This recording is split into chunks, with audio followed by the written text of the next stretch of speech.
Welcome to Frenchy Tales. Make your learning journey fun and exciting with engaging stories. Tu veux parler français? Tu veux comprendre les gens quand ils parlent? Tu veux te sentir heureux et confiant quand tu parles? Dans cette vidéo, je vais te montrer comment les gens utilisent vraiment le français. Et comment toi aussi tu peux le parler. C'est simple, c'est possible, ça peut être amusant. Reste avec moi, commençons. Chapitre 1. Pourquoi les gens apprennent le français? Je m'appelle Sophie. Je vis en Espagne et j'apprends le français. Je veux parler avec des gens de différents pays. Je veux voyager, travailler et explorer le monde. Le français peut m'aider à faire tout cela. En ce moment, je ne connais que quelques mots comme bonjour et merci. Mais je veux en apprendre plus. Je veux comprendre quand les gens parlent vite. Je veux regarder des films français, lire des histoires en français et même penser en français. Alors, je m'inscris à un petit cours de français dans ma ville. Ma professeure s'appelle Marie. Elle vient de France. Elle a un sourire chaleureux et parle lentement. Il y a 5 autres élèves, d'Italie, du Brésil, de Turquie, de Pologne et de Chine. Nous avons tous le même objectif, parler français. Le premier jour, Marie dit « Le français, ce n'est pas juste une langue, c'est un pont, il relie les gens. » J'aime cette phrase, je l'écris dans mon cahier. Elle demande « Pourquoi voulez-vous apprendre le français ?» Un élève veut voyager. Un autre veut trouver un emploi dans une grande entreprise. Je dis « Je veux parler avec des gens du monde entier. » Marie dit « Le français est partout. Dans les aéroports, les hôtels, en ligne, dans les magasins et à la télévision. » Elle a raison, je commence à voir du français autour de moi. Elle nous dit « Nous n'allons pas juste étudier la grammaire ou faire de longues listes de mots. Nous allons parler, écouter, poser des questions et jouer. » Ça me rend heureuse, je ne veux pas juste étudier, je veux parler. En classe, nous nous posons des questions simples comme « Quelle nourriture aimes-tu » ou « Aimes-tu la musique ?» J'apprends de nouveaux mots. Je commence à comprendre plus. Après le cours, j'entends des touristes parler français dans un café. Ils demandent un café. Je comprends quelques mots. Je souris. Ça fait du bien, comme si j'apprenais vraiment. Le soir, je regarde une courte vidéo en français. Je comprends quelques mots. Pas tous, mais quelques-uns. Ça me rend fière. Le jour suivant, j'essaie de parler plus. Je suis encore lente, mais je n'ai plus peur. Marie dit « Quand tu fais des erreurs, tu apprends. » Elle a raison. Plus tard, j'aide un touriste à trouver l'arrêt de bus. Il vient du Canada. Nous parlons 2 minutes en français. Je suis fière. J'ai utilisé le français pour aider quelqu'un. Ce soir-là, j'écris « Le français, ce n'est pas seulement pour l'école, c'est une clé. Elle ouvre le monde. » Maintenant, je comprends. Je n'apprends pas le français juste pour le cours. J'apprends le français pour la vie. Chapitre 2. Comment apprendre de nouveaux mots? C'est mardi. Je retourne en classe et je me sens heureuse. J'aime la professeure, mes camarades et la façon dont nous apprenons. C'est facile et utile. Anna, qui vient de Pologne, demande « Comment puis-je apprendre plus de mots en français ?» La professeure sourit et écrit un mot au tableau. Lire. Elle dit « La lecture est la meilleure méthode. Quand tu lis, tu vois les mots encore et encore. Ton cerveau les retient tout seul. J'aime lire, mais je lis seulement en espagnol. Peut-être que maintenant, je peux lire en français aussi. »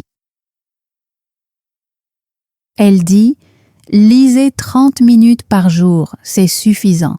Choisissez des livres faciles. Si vous connaissez 95% des mots, c'est parfait pour vous. » Puis elle nous donne un conseil spécial. Quand vous voyez un nouveau mot, ne vous arrêtez pas. Vérifiez rapidement sa signification et continuez à lire. Votre cerveau l'apprendra. C'est nouveau pour moi. En Espagne, on devait mémoriser de longues listes de mots, mais j'en ai oublié la plupart. Cette méthode me semble meilleure. Nous lisons une courte histoire sur une fille qui visite Paris. Je comprends la plupart du texte. Je vois un mot nouveau. Gare. Je cherche la signification, puis je continue. Je le revois plus tard. Maintenant, je m'en souviens. Après le cours, je vais à la bibliothèque et je trouve d'autres livres faciles.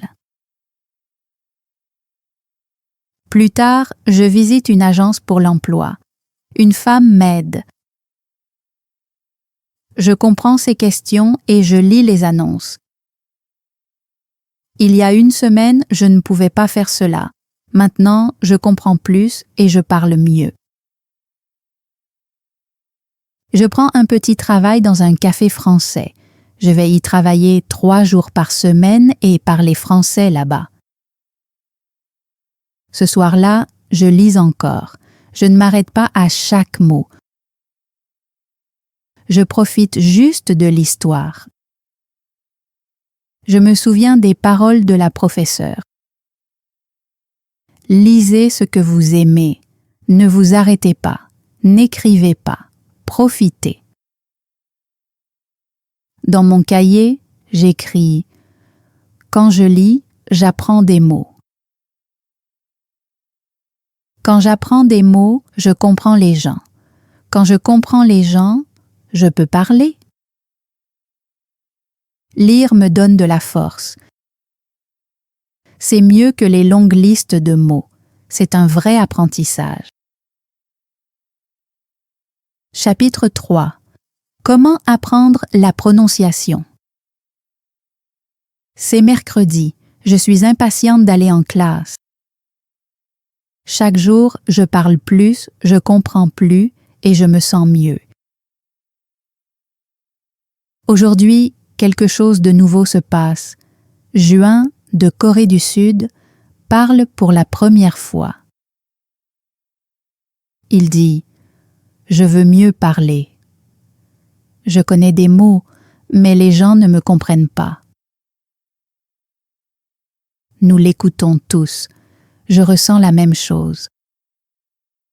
Parfois, les gens me demandent de répéter et je me sens un peu triste.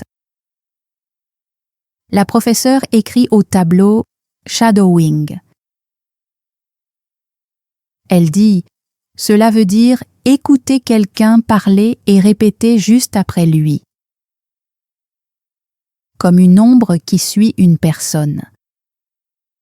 Elle lance une vidéo Bonjour, je suis très content d'être ici. Nous répétons tous ensemble. C'est étrange au début, mais c'est amusant. Elle dit « Votre bouche a besoin d'entraînement ».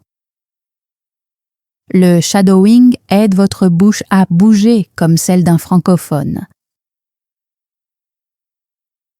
Nous essayons d'autres phrases. Aujourd'hui, il fait beau. Nous les répétons plusieurs fois. Ma bouche apprend. June sourit. Nous l'applaudissons. La professeure dit « Faites du shadowing 10 minutes chaque jour. Cela vous aidera à mieux parler. » J'écris dans mon cahier. Shadow chaque jour. Écoute et parle. Après le cours, je pose des questions sur le sport. Je rejoins l'équipe de volley de l'école. À 17 heures, je joue avec des étudiants de différents pays. Nous parlons français, passe le ballon, bien joué, bravo. Ces petites phrases m'aident à mieux parler. Après le match, nous nous asseyons et parlons. Nous rions. Je me fais des amis. À la maison, j'utilise une courte vidéo. J'écoute et je répète. Je fais du shadowing. Maintenant, je comprends. Une bonne prononciation, ce n'est pas être parfait. C'est parler, écouter et apprécier le chemin. Dans mon cahier, j'écris « Si tu veux bien parler, parle chaque jour, imite les sons, apprécie le voyage. » Chapitre 4 « Comment apprendre la grammaire » C'est jeudi matin. Je me réveille tôt. C'est mon premier jour de travail et j'ai aussi cours de français. Je prends mon petit déjeuner et je prends le bus pour aller à l'école. En classe, la professeure dit bonjour et demande « Des questions aujourd'hui ?» Lucas d'Italie lève la main. Il dit « Je veux parler français mais je m'arrête. » Je pense trop à la grammaire. Je ne veux pas faire de fautes. Je le comprends. Je ressens la même chose. La professeure hoche la tête et dit « C'est une bonne question. Il y a 2 types d'élèves. Ceux qui veulent parler français et ceux qui veulent juste réussir les examens. » Elle écrit 2 mots au tableau, « parler » et « examen ». Elle explique « Si vous voulez parler, vous n'avez pas besoin de gros livres de grammaire. Vous pouvez apprendre la grammaire naturellement, en lisant et en écoutant comme le font les petits-enfants. Je me sens heureuse. Je veux parler, pas étudier pour les tests. » Elle dit « Quand vous lisez des histoires, vous voyez la grammaire dans des phrases réelles. Vous apprenez en voyant comment les mots fonctionnent ensemble, pas en mémorisant des règles. » Après le cours, je vais à la bibliothèque. Je lis une courte histoire au passé. Ça a du sens. J'aime apprendre de cette manière. L'après-midi, je vais travailler au café. La responsable est gentille. Elle me montre quoi faire. Mon premier client dit « Un café, s'il vous plaît. » Je réponds « Oui, avec du lait ?» Je parle sans trop réfléchir et ça marche. Plus tard, une femme demande « Ce gâteau est-il frais ?» Je réponds « Oui, nous l'avons fait ce matin. » Je me sens fière. Ma grammaire n'est pas parfaite, mais les gens me comprennent. C'est ça qui compte vraiment. Dans le bus, en rentrant, je pense, j'ai utilisé une bonne grammaire sans étudier les règles. J'ai juste parlé. Le soir, je lis une autre histoire. Celle-ci utilise le futur. Je vois comment les phrases sont construites. Je n'essaie pas de retenir les règles, je les comprends simplement. La grammaire ne me fait plus peur. Elle fait partie du français, elle grandit avec la lecture, l'écoute et la parole. Si vous voulez parler français, ne vous inquiétez pas trop des livres de grammaire. Vivez simplement avec la langue, elle viendra. Cette nuit-là, je dors bien, je n'ai plus peur de la grammaire française. Chapitre 5. Comment écouter et comprendre. C'est vendredi matin, je me sens fatiguée, mais aussi heureuse. Hier, j'ai travaillé au café et j'ai parlé en français. J'ai fait quelques erreurs, mais j'ai compris les gens, et ça fait du bien. En classe, notre professeur dit « Aujourd'hui, nous allons parler de l'écoute ». Sofia, du Brésil, dit « Je regarde des films français, mais les gens parlent trop vite. » Je ne comprends pas. La professeure sourit. « C'est normal. Mais je vais vous montrer une méthode simple pour apprendre. » Elle écrit au tableau « Écoutez tous les jours ». « Faites-en une habitude, » dit-elle, « comme se brosser les dents. » Puis elle écrit « Écoutez de l'audio facile. » Si c'est trop difficile, vous allez abandonner. Choisissez quelque chose de simple et amusant. Un élève demande « Combien de fois devons-nous écouter ?» La professeure répond « Plusieurs fois, 5, 10 ou plus. » Écouter encore et encore aide votre cerveau à comprendre. Elle nous fait écouter un cours audio en français. Nous l'écoutons 2 fois. La deuxième fois, nous comprenons mieux. C'est comme ça que votre cerveau apprend, dit-elle. Ensuite, elle nous montre comment utiliser les sous-titres. D'abord, regardez avec les sous-titres. Ensuite, regardez encore sans. Essayez aussi de parler avec la vidéo. Ça s'appelle le shadowing. Après le cours, j'essaie cette méthode. Au travail, un client dit « Je voudrais un chocolat chaud et un muffin. » Je comprends tout. Je réponds sans problème. Je me sens fière. Plus tard, je trouve une vidéo facile de l'actualité en français. D'abord, je regarde avec les sous-titres, puis je regarde encore sans. À chaque fois, je comprends un peu plus. Ensuite, je parle avec la vidéo. C'est amusant. J'écris dans mon cahier. Écouter tous les jours. Choisir de l'audio facile, répéter souvent. Utiliser les sous-titres, parler avec la vidéo. Dans le bus, j'entends 2 personnes parler en français. Je comprends quelques mots. C'est incroyable. L'écoute, c'est comme un muscle. Plus vous l'utilisez, plus il devient fort. Écoutez tous les jours, même si vous ne comprenez pas tout.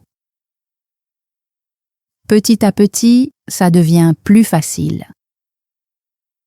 Un jour, vous comprendrez les vraies personnes dans la vraie vie. Chapitre 6. Comment parler français avec confiance. C'est lundi matin, je me sens heureuse. Je peux lire, écouter et comprendre plus de français maintenant. Mais je veux mieux parler. En classe, la professeure dit « Cette semaine, c'est pour parler ». Certains élèves ont l'air inquiets, mais elle ajoute « Commencez à parler maintenant. N'attendez pas d'être parfait.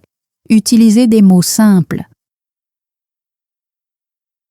J'écris dans mon cahier « Parle maintenant. N'attends pas. » Nous travaillons en binôme et posons des questions simples. Que fais-tu après les cours? Tu préfères le thé ou le café? Quel est ton film préféré? Nous rions et aimons parler. Une fille du Maroc me dit « Ton français est très clair. » Cela me fait sourire. Ensuite, nous jouons à un jeu appelé 20 questions. Une personne pense à un mot. Les autres posent des questions fermées. C'est amusant et ça nous aide à parler plus. La professeure nous donne une autre idée. Pratiquez seul. Parlez-vous à vous-même devant le miroir. Dites ce que vous avez fait aujourd'hui ou ce que vous allez faire. Ça vous aide à vous sentir plus fort. Ce soir-là, je me tiens devant le miroir et je dis « Je m'appelle Ariel, j'habite à Londres, je vais à l'école, je travaille dans un café. » Je souris. Je me sens un peu bête mais aussi fière. Au travail, je commence à parler davantage. Quand un client dit « Merci », je réponds « Avec plaisir ». Quand quelqu'un dit « Ce gâteau est bon », je dis « Je suis content ». Ces petites phrases m'aident à progresser. Un jour, un nouvel élève arrive en classe. Il vient du Vietnam et il est très timide. Je m'assois à côté de lui et je dis « Bonjour, je m'appelle Ariel. Comment tu t'appelles » Il dit « Ben ». Je souris et je pose des questions simples. Il commence à se détendre. Je me sens fière. J'ai utilisé mon français pour aider quelqu'un. Ce soir-là, je parle encore devant le miroir. Aujourd'hui, j'ai aidé quelqu'un. J'ai parlé avec courage. Parler, c'est comme un muscle. Plus on l'utilise, plus il devient fort. Parler avec des amis, au travail ou seul. Ne vous inquiétez pas des erreurs. Elles vous aident à apprendre. J'écris dans mon cahier. Parlez tous les jours. Utilisez des mots simples. Ne pas attendre d'être parfait. Aidez les autres avec ces mots. Si tu veux parler français avec confiance, commence maintenant. Parle aujourd'hui. Chaque mot te rend plus fort. Chapitre 7. Comment penser en français? C'est mardi matin. Je me réveille tôt, calme. Je me souviens de mon rêve. Je parlais français dans un magasin. Je ne pensais pas en anglais, je ne traduisais pas. Tout était en français. C'est la première fois. Je me sens fière. À l'école, la professeure dit « Aujourd'hui, Nous allons parler de quelque chose d'important. Pensez en français. Elle demande « Est-ce que vous traduisez encore dans votre tête ?» La plupart d'entre nous disent « oui ». Je dis « mais la nuit dernière, j'ai rêvé en français ». Elle sourit. C'est un bon signe. Ton cerveau commence à penser en français. Elle explique, les personnes qui parlent couramment ne traduisent pas. Elles pensent en français. Vous pouvez le faire aussi. Il faut juste pratiquer chaque jour. Elle écrit au tableau. Parlez-vous à vous-même en français. Décrivez ce que vous voyez. Planifiez votre journée en français. Posez-vous des questions en français. Elle dit « Le matin, pensez, je vais à l'école, je vais voir mon ami. » N'utilisez pas votre première langue. J'aime cette idée. Plus tard, je marche jusqu'au travail et je pense en français. Le ciel est bleu, cet homme lit. Au café, je pense, je nettoie la table, je souris. C'est étrange au début, mais bientôt, ça devient naturel. La professeure nous donne un exercice amusant. Chaque soir, choisissez un objet et parlez-en. Je regarde mon sac. C'est mon sac, il est noir, je le prends à l'école. Je souris. Ça me semble vrai. Après quelques jours, je remarque des changements. Je pense mardi, pas Tuesday. Je pense fromage, pas cheese. Mon cerveau commence à utiliser le français sans effort.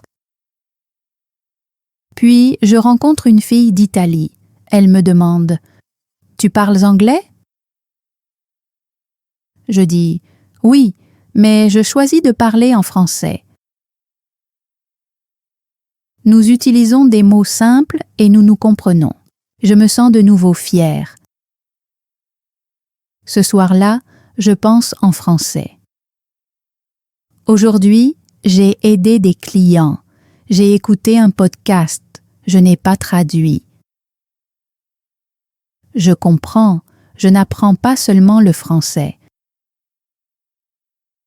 Je commence à vivre en français. J'écris dans mon cahier « Penser en français »,« Parler en français »,« Vivre en français ». Chaque jour, je planifie, je pense et je me parle en français. Cela m'aide à mieux parler et à mieux comprendre. Penser en français est difficile au début, mais avec de la pratique, cela devient facile. Si tu veux penser en français, commence petit. N'attends pas. Un jour, toi aussi, tu rêveras en français. Chapitre 8. Comment continuer? C'est le dernier jour d'école. Le soleil brille. Je marche vers la classe et je me souviens de mon premier jour. J'étais nerveuse et timide. Maintenant, je peux parler, écouter et même penser en français. Je me sens fière. Notre professeur dit « Ce n'est pas la fin ». Apprendre le français est un voyage. Utilisez-le dans votre vie, pas seulement en classe. Elle nous donne de bons conseils. Lire une histoire courte en français chaque jour. Écouter des podcasts en français. Écrire un journal en français. Parler avec des gens en ligne. utiliser le français sur les réseaux sociaux, ne pas avoir peur des erreurs, elle vous aide à apprendre. Elle dit « Vous n'avez pas besoin d'être parfait. Continuez simplement. » Après le cours, nous prenons une photo et nous disons au revoir. Je me sens un peu triste, mais je sais que je vais continuer. Ce soir-là, je lis un chapitre d'un livre en français. Je comprends presque tout. Je souris et j'écris dans mon journal. Ce n'est pas la fin. Je vais continuer à apprendre. Maintenant, je garde de petites habitudes chaque jour. Lire une histoire courte, regarder une vidéo en français, écrire une petite note, dire une phrase en français devant le miroir. Au travail, je parle de plus en plus. Si je ne connais pas un mot, je demande à quelqu'un. On m'aide. J'apprends. Un jour, un nouveau collègue du Brésil commence. Il est calme et il apprend le français. Je l'aide comme d'autres m'ont aidé. Nous parlons et apprenons ensemble. Je me sens heureuse comme une professeure. Je fais encore des erreurs, mais je continue d'essayer. Je dis « La prochaine fois, je le dirai mieux ». Je rejoins aussi un groupe en ligne de français. Nous parlons chaque semaine. Je me fais de nouveaux amis, une du Japon, un autre du Canada. Un jour, quelqu'un me dit « Ton français est très bon ». Je réponds « Je pratique tous les jours ». Il dit « C'est la meilleure façon ». Je souris. J'écris un message à mon ancienne professeure « Merci, j'apprends encore chaque jour ». Elle me répond « Je suis fière de toi ». Le soir, je m'assois avec un thé et je pense à mon parcours. Mon premier cours, mon premier rêve en français, tous les petits pas que j'ai faits. Maintenant, le français fait partie de ma vie. J'écris dans mon journal « Je n'apprends pas seulement, je suis francophone et je vais continuer ». Si tu apprends le français, ne t'arrête pas. Lis une page, dis une phrase. Pense en français. Aide quelqu'un. Fais une petite chose chaque jour. Le français fera aussi partie de ta vie. Un jour, tu diras « Je n'apprends pas seulement le français, je le vis ». Merci de m'avoir écouté. Aime, commente et abonne-toi pour plus de leçons faciles en français. À la prochaine fois. Salut! Thanks for joining Frenchy Tales. Don't forget to like, subscribe, and keep learning through stories. See you next time.